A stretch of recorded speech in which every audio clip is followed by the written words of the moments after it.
Hey everyone, Mr. Sujano here, your source for gaming, tech, emulation, and open source news. Let's get started. Alright, to kick things off, we talked about this one the other day, and now it's official. 3DS Emulation is on the iOS App Store within Folium. Folium is a paid app, and this 3DS emulation does not include JIT support. So performance will possibly vary from device to device. So the developer says you can now install any .app or .cia games or system apps and they'll show up correctly. Adding all system apps will allow you to open or close to the home menu, and I'll try to get the games to show up in there too. Unfortunately, I don't have an iPhone to test this one out, but I've heard of mixed results, tending towards not great in terms of trying to get 3DS games to run well. If you've got an iPhone, if you've got Folium, if you've tested this one out, let me know your results in the comments below. Next up, this one's a quick one, but a very good one. We're talking about one of my favorite games of all time, Capcom vs. SNK 2.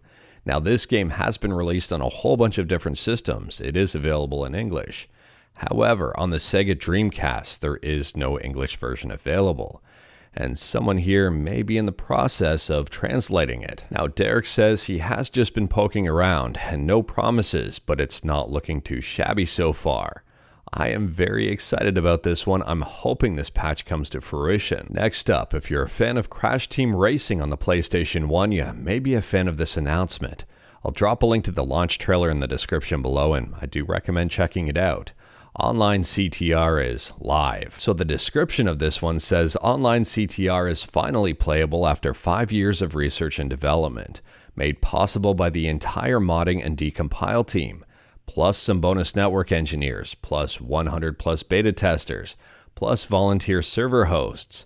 The mod will be playable via DuckStation emulator for the next few years, until eventually replacing DuckStation with a completed PC port. They're 73% of the way there. The website for OnlineCTR is also up. I'll drop a link to this one as well in the description below, and they say here it's going to be 100% open source. Moving on, and ASUS has finally unveiled the ROG Ally X, and Linus Tech Tips already has their hands on it. I'll drop a link to his video in the description below, and I do recommend checking it out, although it is titled I Can't Recommend the ROG Ally X. And I would argue it's not necessarily clickbait. Now, within the video, he goes over the specs and also goes over predictions in terms of performance. In terms of the specs, it's got the same CPU and GPU setup. There is a little bit more RAM here, and the RAM is a little bit faster. There's more storage on the device, and the battery is double the size. Now, although the ROG Ally X has more and faster RAM, the CPU and GPU are pretty much the exact same, which means emulation performance is going to be virtually unchanged. Linus didn't notice any difference in RPCS3. Now, after watching that video and reading up a whole bunch about the ROG Ally X, if you're in the market for one of these devices, it's probably worthwhile to consider the Ally X over the Ally.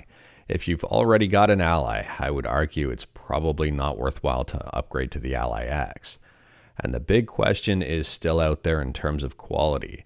ASUS has arguably taken a big hit in terms of reputation when it comes to this stuff, and the whole microSD card is largely unsolved. And speaking about gaming handhelds, next up we're talking about the Steam Deck, and this one is short but very sweet.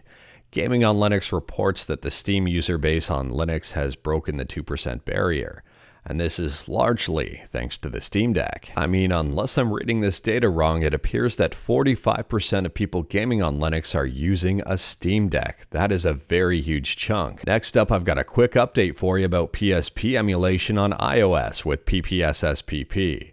Now, in a previous video, we talked about the free version of PPSSPP being removed from the App Store, and this was due to some homebrew game violations.